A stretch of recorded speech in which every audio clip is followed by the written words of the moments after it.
नमस्कार, आज की बात में आपका स्वागत है। सोमवार से पार्लियामेंट का मॉनसून सेशन शुरू हो रहा है। मंगलवार को एनडीए संसदीय दल की मीटिंग बुलाई गई है। प्रधानमंत्री नरेंद्र मोदी एनडीए के सांसदों को संबोधित करेंगे।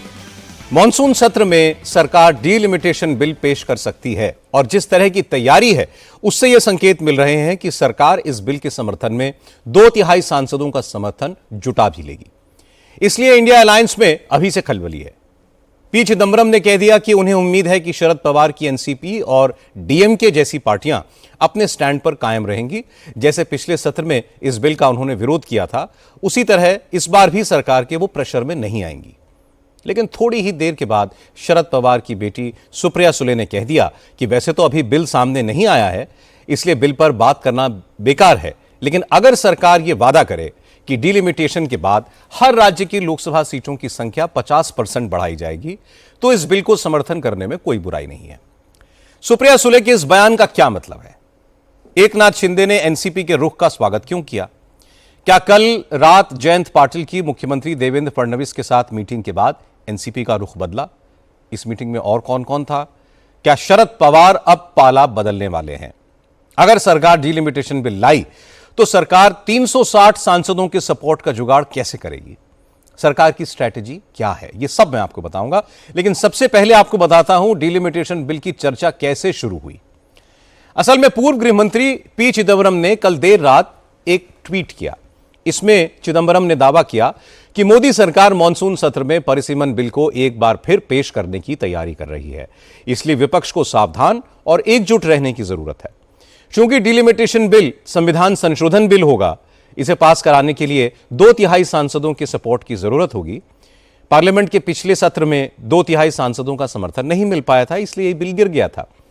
लेकिन पी चिदंबरम का दावा है कि तृणमूल कांग्रेस और उद्धव ठाकरे की शिवसेना को तोड़कर सरकार 26 सांसदों के समर्थन का इंतजाम तो कर चुकी है।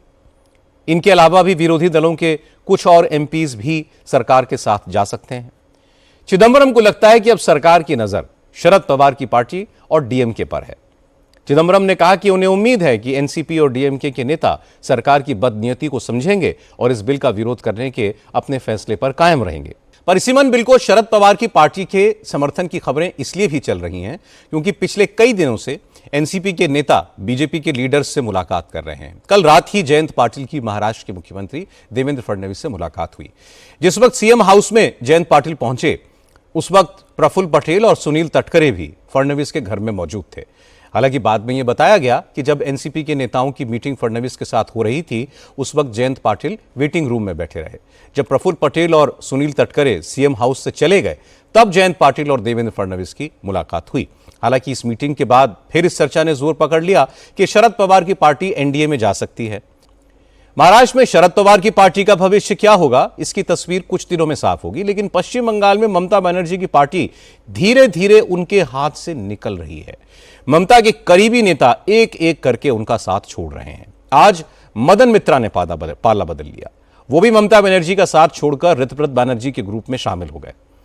मदन मित्रा ने तृणमूल कांग्रेस के सभी पदों से इस्तीफा दे दिया है।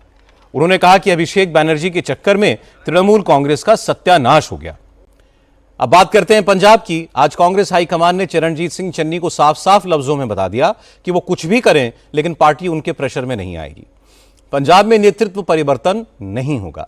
आज पंजाब कांग्रेस के प्रभारी भूपेश बघेल ने फिर कहा कि नेतृत्व बदलना कोई गुड्डे गुड़िया का खेल नहीं है। मतलब साफ है, पंजाब में अमरिंदर सिंह राजा वड़िंग प्रदेश अध्यक्ष बने रहेंगे। चरणजीत चन्नी राहुल गांधी से मिलकर अपनी बात रखना चाहते थे, लेकिन राहुल गांधी ने उन्हें मुलाकात का वक्त तक नहीं दिया।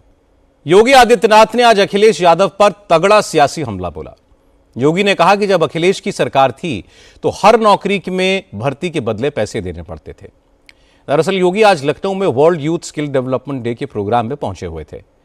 वहां उन्होंने कहा कि आज जो युवा हैं वो 10 साल पहले के उत्तर प्रदेश के हालात को अच्छी तरह नहीं समझते थे।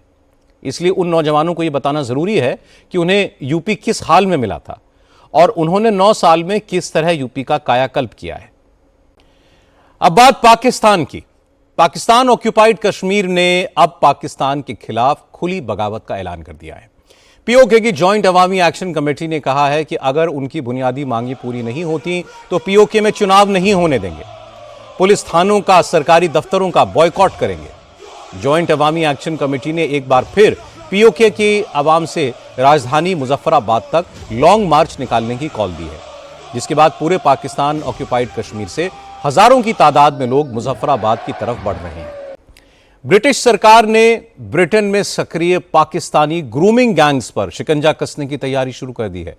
इसके लिए यूके की गवर्नमेंट ने 1971 के इमिग्रेशन एक्ट को बदलने की शुरुआत कर दी है। ब्रिटेन के गृह मंत्री शबाना महमूद ने पुराना कानून बदलने के लिए अमेंडमेंट पार्लियामेंट में पेश कर दिया है। ब्रिटेन के भावी प्रधानमंत्री एंडी बर्नहम ने इस बिल का समर्थन किया। असल में पिछले दिनों ग्रूमिंग गैंग्स का Pakistani ring leader Shabbir Ahmed jail से छूट गया था, जिसके बाद से पूरे ब्रिटेन में इमिग्रेंट्स के खिलाफ प्रोटेस्ट तेज हो गए। शबीर अहमद पर इल्जाम है कि उसने 12 साल से कम उम्र की दर्जनों लड़कियों का रेप किया। अब बात करते हैं मिडिल ईस्ट की।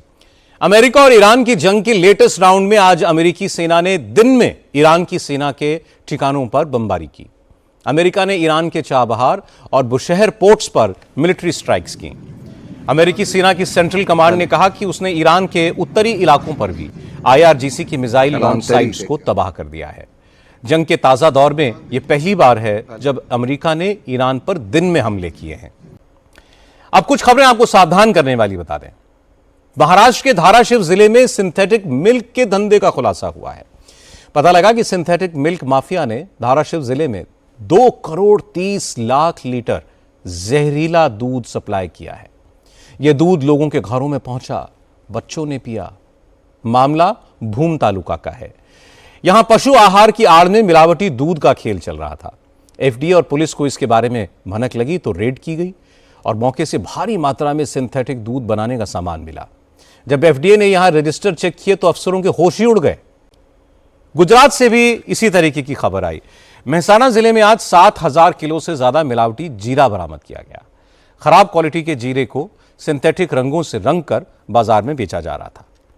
मेहसाना के ऊंझा से फूड डिपार्टमेंट के लोगों ने जब जहरीले जीरे की फैक्ट्री पर रेड की तो यहां डिलीवरी करने के लिए जीरे को 74 बोरियों में भरकर रखा गया था। एक एक बोरी में 80 से 100 किलो जीरा रखा था। मेहसाना SOG को रिया इंडस्ट्रीज में नकली जीरा बनाने का इनपुट मिला था। अब एक खबर लखनऊ से। लखनऊ में वेज और नॉन वेज खाने को लेकर सियासत हो रही है। लखनऊ की किंग जॉर्ज मेडिकल यूनिवर्सिटी की मेस में अब नॉन वेजिटेरियन खाना नहीं बनेगा। हॉस्टल में रहने वाले 7000 से ज्यादा स्टूडेंट्स को खाने में शाकाहारी खाना खिलाया जाएगा। KGMU प्रशासन ने सभी मेस में नॉनवेज पकाने पर रोक लगा दी है। असल में कुछ दिन पहले यूपी की गवर्नर आनंदीबेन पटेल KGMU आई थी। उन्होंने नॉनवेज खाने और हाइजीन को लेकर सवाल खड़े किए। इसके बाद KGMU एडमिनिस्ट्रेशन ने सभी मेस में नॉनवेज बनाने पर रोक लगा दी। और बात वाराणसी की। काशी को ट्रैफिक जाम की प्रॉब्लम से मुक्ति मिलेगी और काशी का पुरातन स्वरूप भी नहीं बदलेगा। ऐसा प्लान प्रधानमंत्री नरेंद्र मोदी ने तैयार किया है। आज इस प्लान को कैबिनेट की मंजूरी भी मिल गई है। सरकार वरुणा नदी के किनारे 6 लेन बाय 4 लेन का एक एलिवेटेड कॉरिडोर बनाएगी।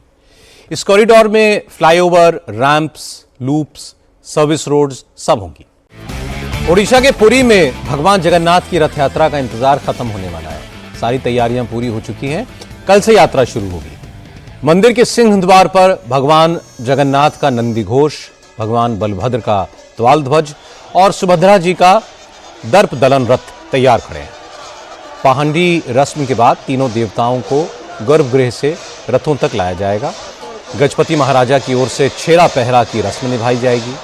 मुहूर्त शुरू होते ही भगवान जगन्नाथ अपने भाई बलभद्र और बहन सुभद्रा के साथ गुंडीचा मंदिर के लिए प्रस्थान करेंगे।